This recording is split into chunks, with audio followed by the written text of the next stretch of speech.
Assalamualaikum warahmatullahi wabarakatuh. Izin memperkenalkan diri. Nama saya Yoga Arya Dinata, NPM 2731038, Prodi Teknik Sumber Daya Lahan dan Lingkungan, Politeknik Negeri Lampung. Di sini saya akan mempresentasikan tentang analisis investasi payback period. Payback period adalah suatu periode atau jangka waktu yang diperlukan untuk menutup pengeluaran investasi dengan menggunakan aliran kas net. Metode payback period digunakan untuk mengetahui seberapa lama periode investasi akan dapat dikembalikan saat terjadinya pulang pokok tersebut. Semakin cepat waktu pengembalian, semakin baik proyek untuk diusahakan. Analisis payback period. Payback period digunakan untuk mengukur kecepatan kembalinya dana dan tidak mengukur keuntungan dari proyek tersebut. Payback period terjadi pada periode setelah terjadinya BEP. Dari hasil analis ini nantinya alternatif yang akan dipilih yaitu alternatif dengan periode pengembalian lebih singkat. Rumus umum payback period adalah nilai investasi dibagi proses. Apabila periode payback kurang dari suatu periode yang telah ditentukan proyek tersebut diterima, apabila tidak, proyek tersebut ditolak. Jangka waktu yang dibutuhkan untuk menghasilkan nilai investasi melalui penerimaan yang dihasilkan oleh proyek investasi tersebut juga untuk mengukur kecepatan kembalinya investasi. Analisis payback period ini dapat dilakukan dengan memperhitungkan time value of money, disebut discount payback analysis, atau mengabaikannya. Jika arus kas periode nilai sama, maka payback period dapat dihitung dengan P per NCF atau investasi dibagi nilai cash flow. Jika arus kas per periode berbeda, maka payback period dapat dihitung dengan rumus N plus A min B dibagi C per B.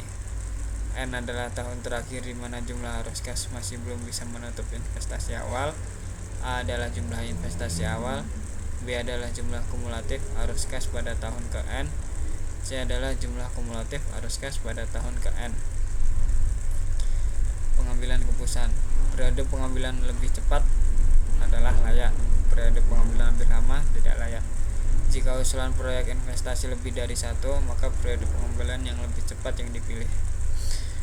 Kelebihan dari payback period itu sendiri adalah analisis ini lebih mudah dan sederhana untuk menentukan lamanya waktu pengembalian dana investasi. Memberikan informasi mengenai lamanya break even proyek bisa digunakan sebagai alat pertimbangan resiko, karena semakin pendek payback periodnya maka semakin pendek pula resiko kerugiannya. Dapat digunakan untuk membandingkan dua proyek atau memiliki resiko dan rate of return yang sama dengan cara melihat jangka waktu pengembalian. Untuk kelemahannya sendiri yaitu analisis mengabaikan penerimaan investasi yaitu preset yang diperoleh sesudah payback period tercapai. Analisis tidak memberikan informasi mengenai tambahan value dari proyek. Analisis ini digunakan untuk mengukur kecepatan kembalinya dana dan tidak mengukur keuntungan proyek yang telah direncanakan. Kita langsung ke contoh kasus saja. Untuk kasus yang pertama yaitu arus kas per periode nilainya sama, diketahui dengan investasi sebesar 550.000 dan proset atau laba bersih per tahunnya yaitu 150.000. Maka dapat dicari dengan rumus P per NCF, investasi dibagi net cash flow, dan didapatkan hasil 3,6, atau dapat kita sebut dengan nilai investasi ini akan kembali pada 3 tahun 6 bulan. Dan untuk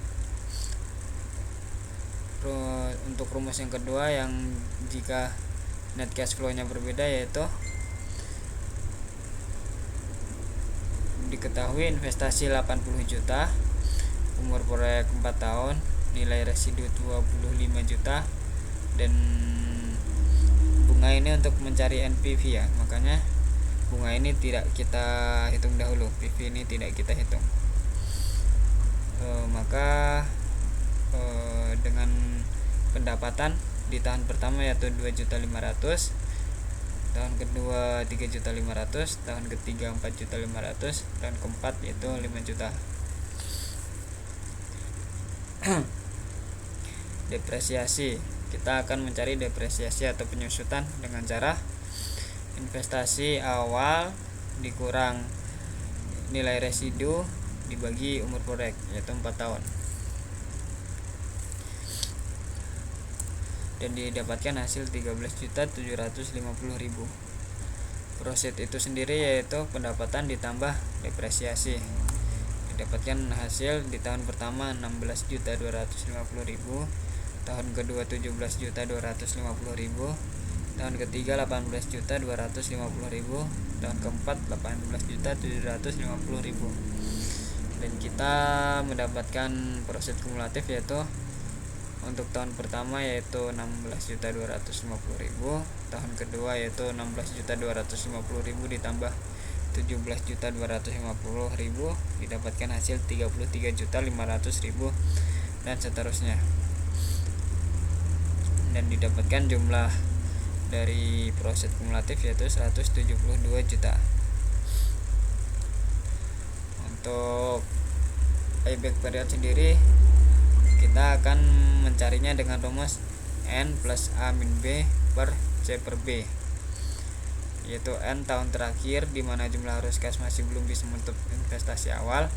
Kita dapatkan di sini investasinya yaitu 55 juta, didapatkan dari 80 juta dikurang nilai residunya 25 juta, dapat 55 juta. Maka N kita mendapatkan di tahun ke-3 yaitu dengan nilai 51.750.000, dan A adalah jumlah investasi awal yaitu 55 juta, dan B adalah jumlah kumulatif arus kas pada tahun ke-N yaitu 51.750.000 itu sendiri, dan C adalah jumlah kumulatif arus kas pada tahun ke-N plus 1 yaitu tahun ke-4 dengan jumlah 70.500.000, dan kita dapatkan hasil 3,17, atau bisa kita bilang dengan investasi ini akan kembali atau akan balik modal pada 3 tahun 2 bulan. Untuk pengambilan keputusan yaitu jika periode pengambilan lebih cepat maka layak untuk dilanjutkan.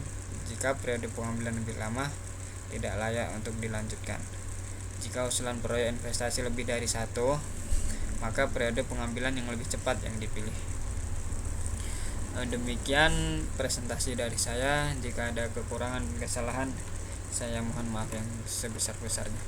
Wassalamualaikum warahmatullahi wabarakatuh.